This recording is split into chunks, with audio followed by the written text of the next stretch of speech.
केवल और केवल किसान के हित के लिए। तो मोदी सरकार का लक्ष्य है कि किसान की आय 2022 तक दुगनी करनी। जैसा कि मैं कह रहा था, प्रत्यक्ष को प्रमाण की आवश्यकता नहीं होती। अभी आप पीछे किसानों को डायरेक्ट 6,000 रुपये सालाना देना, सम्मान भत्ता देना, जो आज तक किसी सरकार ने नहीं दिया, ये किसान के हित का बहुत बड़ा उदाहरण है। और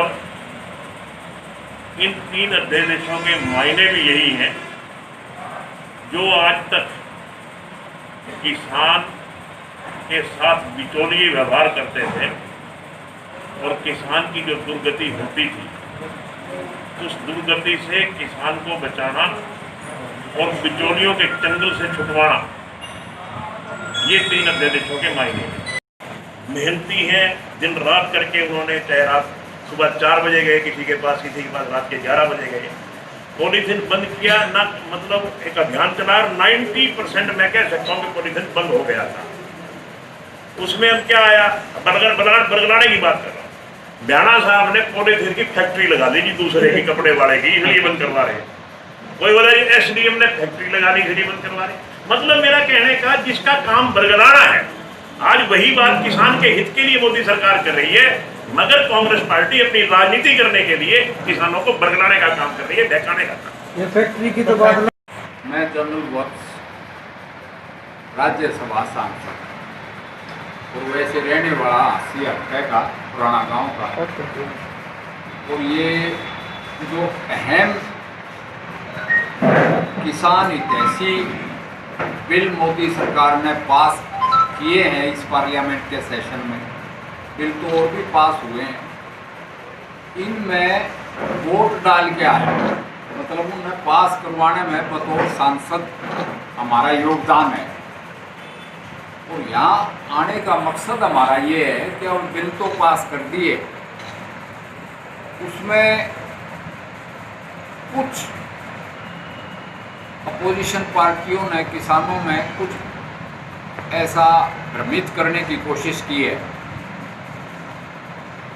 तो बिल भी किसानों का हक के पास भी हो गए और किसान को ऐसा महसूस हुआ कि कोई छलावा हुआ, उसको हम दूर करने, यानी जो मिसअंडरस्टैंडिंग है उसको समझाने के लिए आए हैं कि भाई ये किसान हित में आपका देर पा, जैसे मोदी जी कहते हैं कि भाई ये इन्होंने लिख ही रखा है कि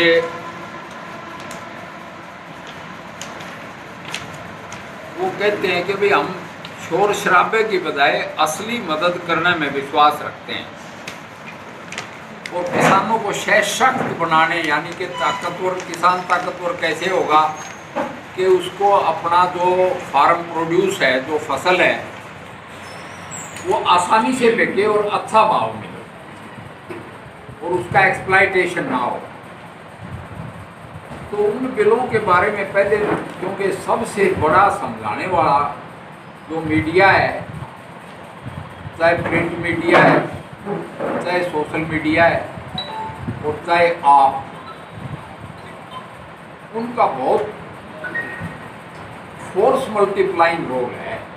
यानी जैसे एटॉमिक फिशन होता है ना, कि एक के बाद एक, एक के बाद एक, उसमें मीडिया का बहुत अहम रोल है।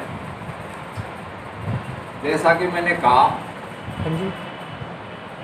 कि एक तो ये है बिल कि भी मंडी और आड़तिया, यानी इसको मंडी सिस्टम बोलते हैं या मार्केट कमेटी सिस्टम, ये तो रहेगा।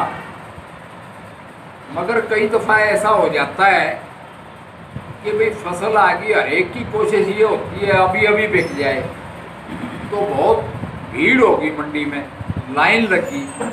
कई दफ़ा ऐसा भी हुआ है कि बारिश होगी, फसल बिकी नहीं, यानी जिनस बिकी नहीं, मंडी में डल गई, ऊपर से बारिश होगी, अब के भी गेहूँ भीग गया है, काफ़ी भीग गया है मंडियों में। तो उस उसके लिए हमने कहा जैसे ट्रैफिक रुक जाए, एक बाईपास रास्ता खोल दिया जाए। तो सरकार ने एक और रास्ता दिया है कि पहले तो ये था कि अपनी पंजीकृत मंडी में पंजीकृत आदमी को और एक एरिया ईयरमार्क हो जाता है, वहाँ का किसान वहीं जिनस बैठेगा। आप तो एक तो ये कह दिया कि भाई आप हिंदुस्तान में कहीं भी बेचो, किसान को भाव तो जब मिलेगा जब उसकी फसल कहीं भी बिके। जैसे हरियाणा में भाव ज़्यादा है तो राजस्थान के की कोशिश होती है कि हरियाणा की मंडी में बिक जाए।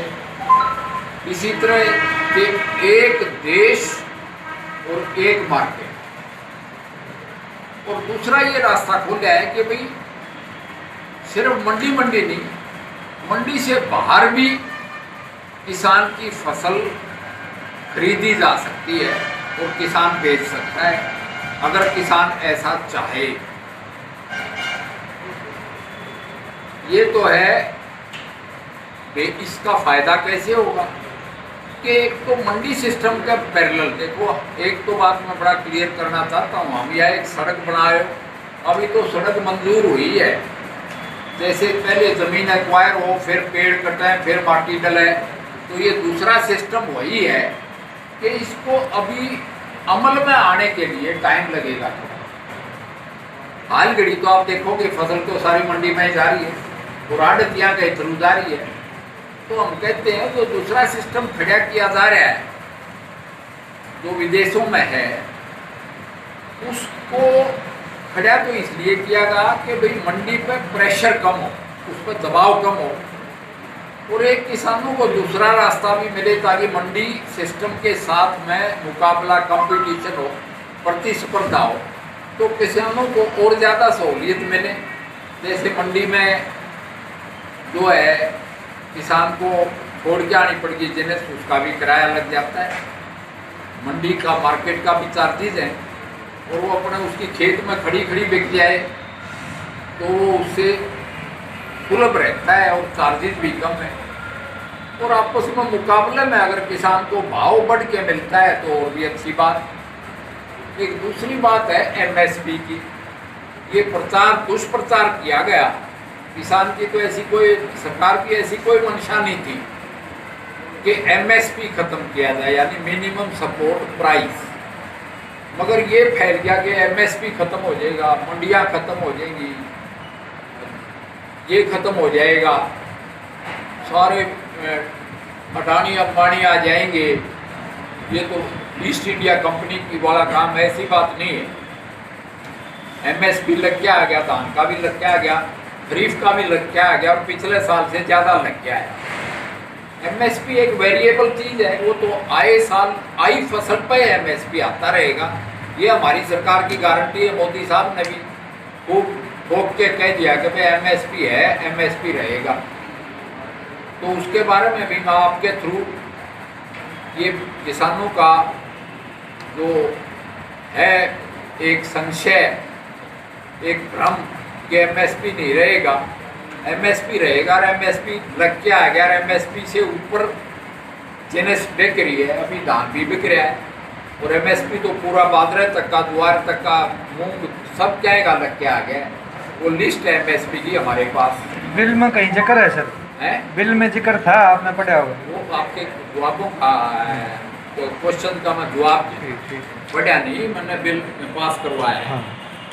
एमएसपी का पहले बिलों में कहीं जिक्र था, मुझे यूँ बता दो पीछे पहले एक्ट में एमएसपी लिखा हुआ है क्या? मेरा जवाब ये है कि यूँ बिल में डलवा दे कि भाई पहले था, हमने कांग्रेस ने एक्ट पास करे, उसमें कभी इसका एमएसपी का जिक्र है क्या? कहीं ये बिल का पार्ट भी है कि नहीं है? मुझे ये बताओ, कभी हुआ है क्या?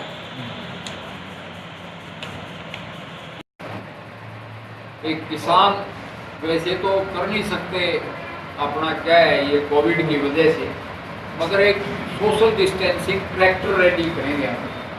ट्रैक्टरों को बुलाएंगे चारों तरफ से, हाथी से, पूरी हिसार कॉन्स्टिट्यूएंसी जिसका नाम है, जिसमें बवानी खेड़ा और काना भी आ गई, उस हिसार कॉन्स्टिट्यूएंसी का जो एक जगह हमने करनी है, ये मोदी जी का धन्यवाद रैली कहो या ट्रैक्टर रैली कहो या किसान रैली कहो, बात एक ही है। वो लगी है देवेंद्र वत्स का जिम्मे, जनरल वत्स और ब्रजेंद्र सिंह, वो अमासी में करेंगे। और ब्याना साहब यहाँ के एमएलए। मतलब एक तरह से शक्ति प्रदर्शन होगा, हैं? शक्ति प्रदर्शन होगा एक तरह से। हाँ, शक्ति प्रदर्शन नहीं, संविधान का शक्ति प्रदर्शन। तो ये कह रहा था अपने, आपका शुभ नाम बताइए।